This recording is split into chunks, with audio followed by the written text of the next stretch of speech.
Good evening teachers. இன்றைக்கி இந்த வீடியோவில் டெட் படிக்கலாமா இல்லைனா டிஎன்பிஎஸ்சி படிக்கலாமா அப்படின்னு கன்ஃபியூஷன் நிறைய பேருக்கு இருக்கும். ஸோ அதை கன்ஃபியூஷன் இல்லாமல் கிளாரிட்டியோட எந்த எக்ஸாமுக்கு படிக்கலாம் அப்படிங்கிறதுக்கான யூஸ்ஃபுல்லான க்ரைட்டீரியாஸ் தான் இந்த வீடியோவில் இருக்கும். இந்த வீடியோ பார்த்ததுக்கப்புறம் உங்களுக்கு எந்த எக்ஸாம் படிக்கலாம் அப்படிங்கிறதுக்கான டிசிஷன் நீங்களாகவே செல்ஃபாக மேக் பண்ணிடலாம். ஃபஸ்ட்டு இந்த 2 எக்ஸாமே ப்ரிப்பேர் பண்ணுறதுக்கு முன்னாடி நம்மளுடைய age eligibility as well as qualification கரெக்டாக இருக்கான்னு நம்ம செக் பண்ணிக்கணும். இப்போ டெட் அப்ளை பண்ணணும் அப்படின்னா கண்டிப்பாக பிஎட் இல்லைனா டிடிஎட் முடிச்சிருக்கணும். பேப்பர் 1 அண்ட் பேப்பர் 2 கேட்டகரிக்கு. டிஎன்பிஎஸ்சிக்கும் அதே மாதிரி ஒரு கேட்டகரி இருக்கும். நீங்கள் வந்து ஏஜ் லிமிட் அண்ட் குவாலிஃபிகேஷன் பற்றின டீட்டெயில்ஸ் வந்து மற்ற சேனல்ஸ் நிறைய பேர் போட்டிருக்காங்க. நீங்கள் அதை பார்த்துக்கோங்க. பிகாஸ் அது வந்து இன்னும் ரொம்ப வைடாக போக வேண்டியது. ஸோ மறுபடியும் நான் சொல்கிறேன், ஏஜ் எலிஜிபிலிட்டி அண்ட் குவாலிஃபிகேஷன் அப்படிங்கிறத அதர் சேனல்ஸில் நீங்கள் ரெஃபர் பண்ணிக்கோங்க. ஆப்ஷன் நீங்கள் வரணும் அப்படின்னா frequency of the exam. Frequency of the exam பொறுத்த வரையில் டிஎன்பிஎஸ்சி போர்டில் வந்து ரொம்ப அடிக்கடி வந்து எக்ஸாம்ஸ் எல்லா இயர்ஸுமே கண்டக்ட் பண்ணுறாங்க. அண்ட் டிஆர்பி போர்டை பொறுத்தளவில் ஃப்ரீக்வன்சி ஆஃப் த எக்ஸாம் ரொம்ப கம்மியாக இருக்குது. ஸோ உங்களுக்கு வந்து இப்போ இருக்க சிச்சுவேஷனில் எனக்கு சீக்கிரமாக ஒரு கவர்மெண்ட் ஜாப் வரணும், கண்டிப்பாக என்னுடைய ரிலேட்டிவ்ஸ் முன்னாடி இருக்கணும், என்னுடைய ஃபேமிலி சிச்சுவேஷனுக்கு முன்னாடி நான் நல்லா இருக்கணும், அதே மாதிரி எனக்கு இப்போ தான் படிக்க டைம் இருக்குது, பிகாஸ் நான் இப்போ என்கேஜில் இருக்கேன், ஆஃப்டர் மேரேஜ்க்கு அப்புறம் என்னால் படிக்க முடியாது, அப்படி உங்களுடைய சிச்சுவேஷன் நீங்கள் அனலைஸ் பண்ணி நான் வந்து இப்போதைக்கு இருக்கக்கூடிய சிச்சுவேஷன் எனக்கு 1 இயர் தான் இருக்குது, 2 இயர்லாம் இருக்குது, நான் உட்காந்து படிக்கணும் அப்படின்னு நீங்கள் நினச்சிங்கன்னா எந்த எக்ஸாம் ஃப்ரீக்வெண்ட்டாக வருதோ அந்த எக்ஸாமுக்கு நீங்கள் வந்து இது பண்ணலாம். அதே மாதிரி சிலர் வந்து ஃப்ரீக்வன்சி ரொம்ப கம்மியாக இருந்தாலும் கூட இல்லை என்னுடைய லைன் இதுதான், என்னுடைய பேஷன் இதுதான், என்னுடைய ட்ரீம் இதுதான், என்னுடைய இது வந்து இதில் போனால் தான் கரெக்டாக இருக்கும், எனக்கு ஃப்ரீக்வன்சி ஆஃப் த எக்ஸாம் லேட்டாக வந்தாலும் பரவாயில்ல, நான் கொஞ்சம் கொஞ்சமாக ப்ரிப்பேர் பண்ணிக்கிட்டே இருக்கேன், எக்ஸாம் வந்தோன்னா நான் கண்டிப்பாக வந்து எக்ஸாமை ஃபேஸ் பண்ணிக்கிறேன் அப்படின்னு சொல்கிறவங்க நீங்கள் டெட் கூட ப்ரிப்பேர் பண்ணிக்கலாம். அது மட்டும் இல்லாமல் இப்போ டைமும் பார்த்துக்கோங்க. இப்போ டிஎன்பிஎஸ்சி வந்து நீங்கள் ப்ரிப்பேர் பண்ண போகிறீங்க அப்படின்னா அதுக்கான டைம் வந்து ஆல்ரெடி அலாட் பண்ணிடுவாங்க. இப்போ உள்ள குரூப் 4க்குலாம் இந்த இயர்க்குள்ள குரூப் எக்ஸாம்ஸ் எல்லாத்துக்குமே வந்து ஆல்ரெடி போட்டுட்டாங்க. அதனால அந்த டைமுக்குள்ளே நம்மளால் ப்ரிப்பேர் பண்ண முடியுமா அப்படிங்கிறத நீங்கள் எடுத்து வச்சுக்கோங்க. ஒருவேளை அந்த 6 months டைமில் கொடுத்துருக்க 6 months டைமில் உங்களால் ப்ரிப்பேர் பண்ண முடியல, ஆனாலும் நான் டிஎன்பிஎஸ்சியில் தான் இருப்பேன் அப்படின்னா ஒன்றும் பிரச்சனை இல்லை. இந்த டிஎன்பிஎஸ்சி விட்டுட்டும் அடுத்த எக்ஸாமும் கூட நீங்கள் கான்ஃபிடென்ட்டாக ப்ரிப்பேர் பண்ணலாம்.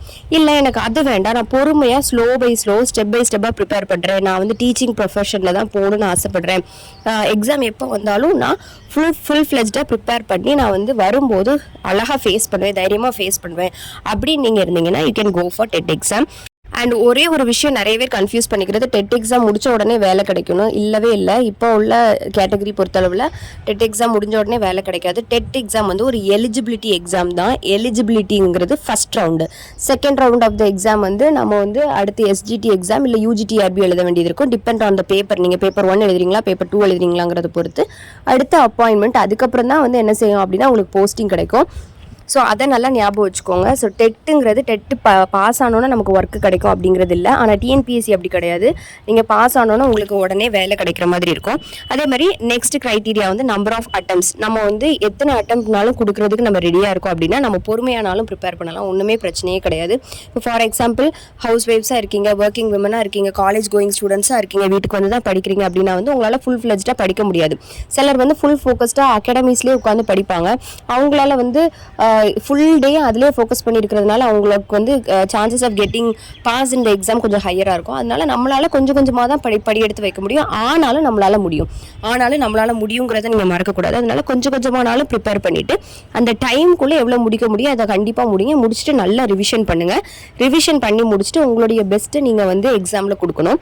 எக்ஸாமில் கொடுத்துட்டு அந்த தடவை ஃபெயிலியர் ஆனாலும் ஒன்றும் பிரச்சனை கிடையாது, அடுத்த அட்டெம்ப்ட் கண்டிப்பாக போய்க்கலாம் அப்படிங்கிறத வந்து நீங்கள் ஸ்டடியாக வச்சுக்கணும். எந்த ஒரு எக்ஸாம் போகிறதுக்கு முன்னாடியுமே இதுதான் ஃபைனல் எக்ஸாம் அப்படிங்கிறத மனசில் வச்சுட்டு ஃபுல்லஸ்ட்டாக கொடுக்க ட்ரை பண்ணுங்கள். உங்களுக்கு நல்ல ரிசல்ட் வரும். அப்படியும் உங்களுக்கு ஒன்றுமே கிடைக்காட்டியும் ஒன்றும் பிரச்சனையே கிடையாது. அடுத்த அட்டெம்ப்ட் வந்து இதை விட நம்ம ப்ரிப்பேர் பண்ணதில் என்ன தப்பு இருக்குது அப்படிங்கிறத அனலைஸ் பண்ணிவிட்டு அந்த அடுத்த எக்ஸாமுக்கு நீங்கள் ரெடி ஆகணும்.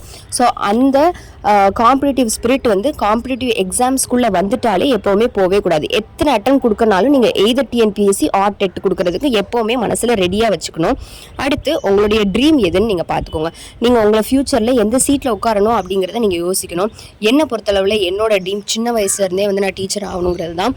நான் வந்து ஒரு ஆஃபீஸில் போயிட்டு உட்காந்துப்பேன் அப்படின்னா கண்டிப்பாக நான் உட்காந்துக்கிறதுக்கான சான்ஸ் இல்லை. ஆனால் நான் ஸ்கூல்லவே பிளாக் போர்டில் சாக் பீஸில் எழுதுறது, டேபிள் பெஞ்சுக்கு நடுவில் இருக்கிறது, டீச்சராக டெய்லி போகிறது, இது எல்லாமே எனக்கு ரொம்ப பிடிக்கும். ஸோ என்னுடைய ட்ரீம் இது தான் சின்ன வயசுலேருந்து. ஸோ என்னை வந்து எய்தர் ஒரு government employee of a government ஆஃபீஸில் பார்க்குறத விட ஒரு கவர்மெண்ட் டீச்சராக பார்க்கணுங்கிறது தான் என்னுடைய ட்ரீம். இது வந்து எல்லாருக்கும் ஒரே மாதிரி கிடையாது. நான் இப்போ வீடியோவில் சொல்கிறது எல்லாமே என்னுடைய தனிப்பட்ட ஒப்பீனியன்ஸ் தான். இது வந்து உங்களுக்கும் மாறும். இதில் வந்து கமெண்ட் பண்ணுறதுக்கு ஒன்றுமே கிடையவே கிடையாது. உங்களுக்கு இதில் எது ஓகே அப்படிங்கிறத புரிஞ்சு வச்சுட்டு நீங்கள் பண்ணுங்கள். பிகாஸ் ஆரம்பத்தில் டிஎன்பிஎஸ்சி ஆர் டெட் அப்படிங்கிற கன்ஃபியூஷனில் நானுமே இருந்தேன். சிலபஸும் வந்து ரொம்ப வாஸ்ட், ரெண்டுத்துக்குமே ரொம்ப டிஃப்ரென்ஸ் இருக்குது. எல்லாரும் என்ன நினச்சிட்டு இருக்காங்கன்னா டெட் படித்தா டிஎன்பிஎஸ்சி எழுதிடலாம் அப்படின்னு. ஆமாம், டெட் படித்தா வந்து நம்ம ஜியாகிரஃபியும் படிக்கிறதுனால கண்டிப்பாக எழுதுறோம். ஆனால் கொஞ்சம் எக்ஸ்ட்ரா படிக்க வேண்டியது இருக்கும் டிஎன்பிஎஸ்சி. அதனால நீங்கள் சிலபஸையும் கண்டிப்பாக பார்க்கணும், உங்களுடைய ட்ரீமையும் கண்டிப்பாக பார்க்கணும். உங்களோட ட்ரீம்காக நீங்கள் ஓடணும்னா நீங்கள் கண்டிப்பாக ஓடலாம். முடிஞ்ச அளவுக்கு எந்த எக்ஸாமாக இருந்தாலும் நல்லா படிங்க. படிக்கிறது மட்டும்தான் முக்கியம். முக்கியமாக கன்சிஸ்டண்ட்டாக படிங்க. பிகாஸ் கவர்மெண்ட் ஒரு எக்ஸாம் கொடுக்க போகுது, கவர்மெண்ட்டில் நமக்கு ஒரு பொசிஷன் வேணும் அப்படின்னா அந்த எக்ஸாம் பாஸ் பண்ணால் தான் நம்ம உள்ளே போக முடியும். அதுக்கு நமக்கு கன்சிஸ்டன்சி ரொம்ப முக்கியம். நல்லா படிக்கணும். ஸோ அதை நல்லா ஞாபகம் வச்சுக்கோங்க. It can be any exam. நான் வந்து பிஜிடிஆர்பி கூட அப்ளை பண்ணணும், இனிமேல் வந்து அப்பியர் ஆகணும்னு நினச்சிருக்கேன். ஃபர்ஸ்ட் ஸ்டெப் தான் டெட்டை ப்ரிப்பேர் பண்ணிட்டு இருக்கேன். என்னால் முடிஞ்ச அளவுக்கு கண்டிப்பாக கொடுக்கணும் அப்படின்னு நினச்சிருக்கேன். ஏதாவது ஒரு ஜாப் எனக்காக ஒரு ஸ்கூலில் ஒரு சேர் என் பேர் எழுதி அங்கே இருக்கும், நான் கண்டிப்பாக உட்காருவேன் அப்படிங்கிறது என்னோட மனசில் இருக்குது. எல்லாருமே நல்லா டெடிக்கேட்டடாக ப்ரிப்பேர் பண்ணுங்கள். நல்லா ஞாபகம் வச்சுக்கோங்க. ஃபஸ்ட்டு வந்து உங்களுடைய எலிஜிபிலிட்டி பார்த்துக்கோங்க, அடுத்து உங்களுடைய குவாலிஃபிகேஷன் பார்த்துக்கோங்க, அடுத்து ஃப்ரீக்வன்சி ஆஃப் த எக்ஸாம் பார்த்துக்கோங்க, உங்களுடைய ஃபேமிலி சிச்சுவேஷன், உங்களுடைய ஸ்டாண்டர்ட் ஆஃப் லிவிங், உங்களுடைய தேவைகளை பார்த்துக்கோங்க, நீங்கள் ப்ரிப்பேர் பண்ணுறதுக்குள்ள டைம் எவ்வளோன்னு பார்த்துக்கோங்க, எத்தனை அட்டெம்ப்ட் நம்மளால் கொடுக்க முடியும் அப்படிங்கிறத பார்த்துக்கோங்க. இது எல்லாத்தையும் தாண்டி உங்களுடைய ட்ரீமையும் பார்த்துக்கோங்க. ஸோ இந்த வீடியோ உங்களுக்கு ஒரு நல்ல கிளாரிட்டியெல்லாம் கொடுத்துருக்கோம் அப்படின்னு நினைக்கிறேன். உங்களுக்கு புரியாட்டி தயவு செஞ்சு ஒரு பேப்பர் எடுத்து நான் சொன்னது எல்லாத்தையும் எழுதி பார்த்து இப்போ நமக்கு எது முக்கியம் அப்படிங்கிறத பார்த்துட்டு you just fix it and run for your goals.